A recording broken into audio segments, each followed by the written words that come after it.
Donc par exemple, il faut, imaginer, heu, que je sois, dans un jeu grandeur nature,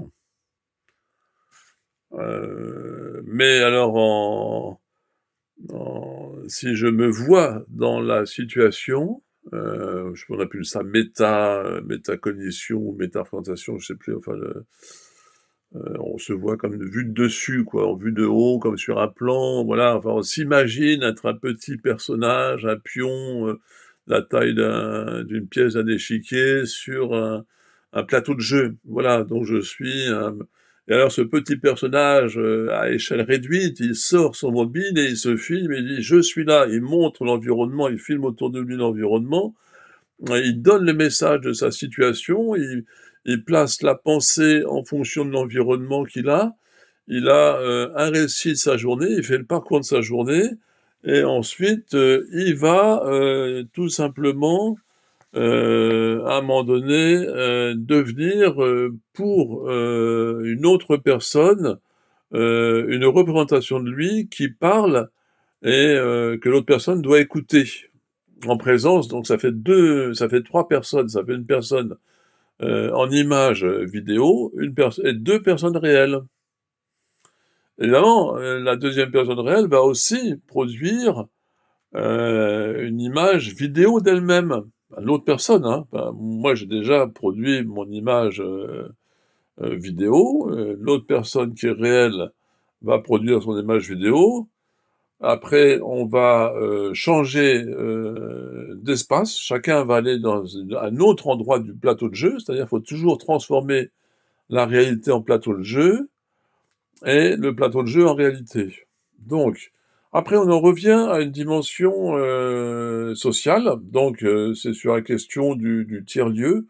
Ma conception d'un tiers-lieu, c'est que ça doit être faire partie de l'éducatif, ce qu'on appelle dans le vivre ensemble, la possibilité d'une égalité, c'est-à-dire une démocratie, la participation de tous, quoi, de la parole de tous, la pensée de tous compte et est pris en compte dans un récit et dans un récit de vie collective. C'est-à-dire que il n'y a pas seulement les choses qui passent, il y a les traces, de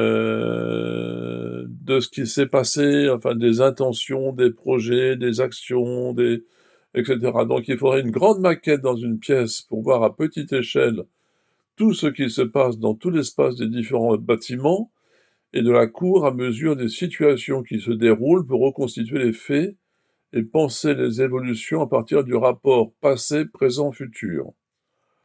Alors après, dans cet espace où il y a différents bâtiments, hein, donc un espace réel qu'il faudrait c'est les municipalités hein, qui font ça, qui mettent à disposition d'une association un espace pour faire un tiers-lieu, voilà.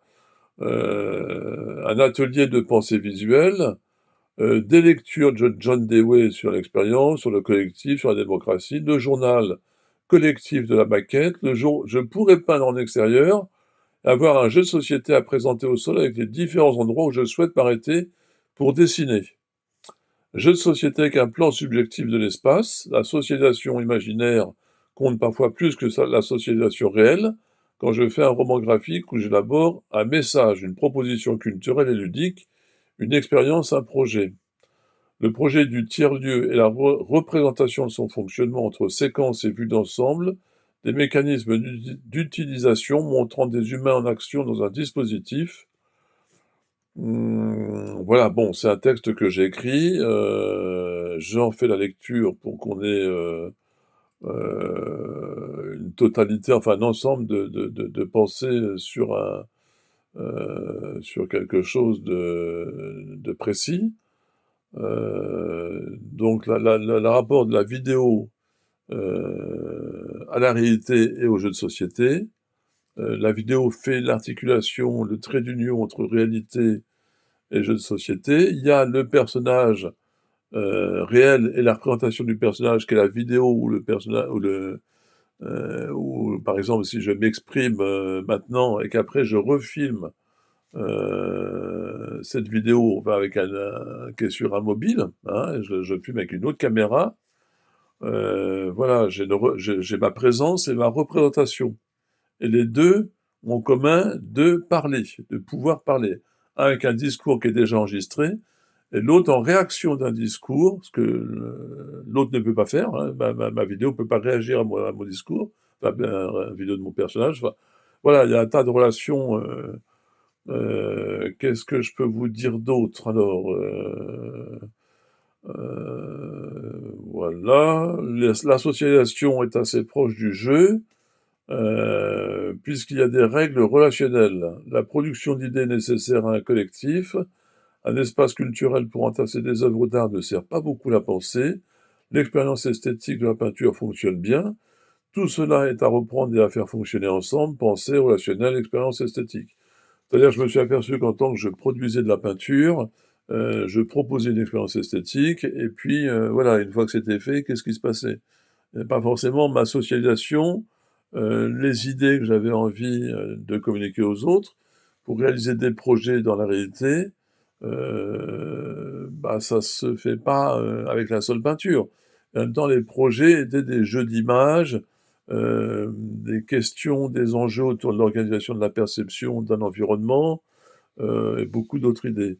Voilà, l'expérience perceptive du monde et l'expérience esthétique de la peinture ont en commun la vision. La perception visuelle est le rapport présence, temps, espace, conscience, mémoire, souvenir, acte mental, pensée, émotion qui fait la chaîne mentale de la navigation cognitive et émotionnelle. Le parcours a un langage qui correspond au travers de la pensée visuelle. La concentration sur une image dans l'organisation esthétique de l'expérience accompagne d'autres images. Voilà, il y avait l'idée d'avoir une image sur laquelle on a à se concentrer, dans laquelle il faut rentrer progressivement, enfin, oublier ce qu'il y a autour et être dans l'image, comme si c'était le vrai environnement. Et puis, bon, voilà, le temps passe. Cette vidéo risque d'être trop longue, donc je l'arrête maintenant.